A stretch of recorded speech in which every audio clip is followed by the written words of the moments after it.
Company का एक बहुत ही खराब ट्रैक रिकॉर्ड रहा है पिछले कुछ सालों में, जैसे कि उनके प्लेन टाइप B737 मैक्स, जिसमें कई सारे मैन्युफैक्चरिंग डिफेक्ट्स देखे गए और कई सारे प्लेन क्रैशेस भी देखे गए हैं पिछले कुछ सालों में।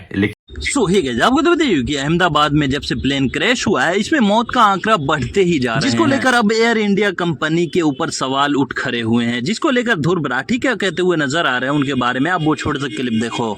एक बहुत ही shocking plane crash. Air India की फ्लाइट AI-171 अहमदाबाद से लंदन जा रही थी। 240 से ज्यादा पैसेंजर्स और क्रू मेंबर्स इसमें बैठे थे और टेक ऑफ करने के सिर्फ 40 सेकंड बाद ही ये फ्लाइट बड़ी तेजी से नीचे डिसेंड करने लगी और लिटरली टेक ऑफ के 2 मिनट बाद ही ये प्लेन जाकर क्रैश कर जाता है गुजरात के रेजिडेंशियल एरिया में। ये पूरा इंसिडेंट इतना शॉकिंग इसलिए है क्योंकि इतिहास में इस स्पेसिफिक प्लेन टाइप के लिए ये पहला क्रैश है। ये एक बोइंग 787 ड्रीम लाइनर प्लेन था जिसका एक एक्सीलेंट सेफ्टी रिकॉर्ड है। आज तक इतिहास में ये प्लेन कभी क्रैश नहीं किया है। ड्रीम लाइनर की पहली फ्लाइट साल 2009 में उड़ी थी, आज से 16 साल पहले, और तब से लेकर आज तक कोई भी इस लेवल का हादसा इस प्लेन के साथ नहीं हुआ है। मैं जानता हूं बोइंग एज ए कंपनी का एक बहुत ही खराब ट्रैक रिकॉर्ड रहा है पिछले कुछ सालों में, जैसे कि उनके प्लेन टाइप B737 मैक्स, जिसमें कई सारे मैन्युफैक्चरिंग डिफेक्ट्स देखे गए और कई सारे प्लेन क्रैशेस भी देखे गए हैं पिछले कुछ सालों में, लेकिन ये वाला प्लेन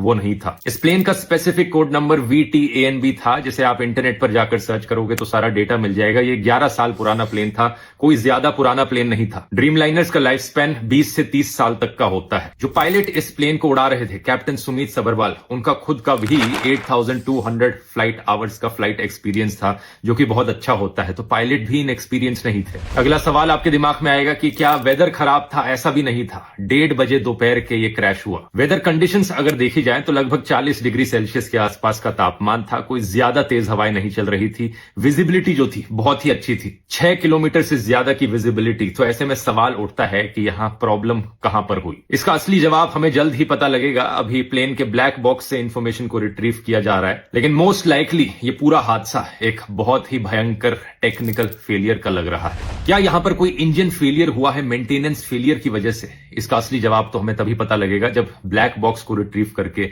सारी इंफॉर्मेशन पब्लिक में रखी जाएगी। लेकिन सवाल यहां पर पूछे जाने चाहिए इन दो कंपनीज से, एयर इंडिया और बोइंग। सो ही गाइस, आपने देखा कि ध्रुव राठी सीधा सीधा एयर इंडिया और बोइंग जो कंपनी है उन पे सवाल खड़ा करते हुए नजर आ रहे हैं, जो कि इस प्लेन की मैन्युफैक्चरिंग करती हैं। खैर, आप क्या सोचते हैं इस मुद्दे पे? किस कंपनी का गलती हो सकता है? आप जो भी सोचते हैं इस मुद्दे पे आप अपनी रेकमेंड जरूर बताना, और जाते जाते एक सब्सक्राइब भी कर लो यार, क्योंकि इस तरह की छोटी बड़ी अपडेट मैं लेकर आते रहता हूँ।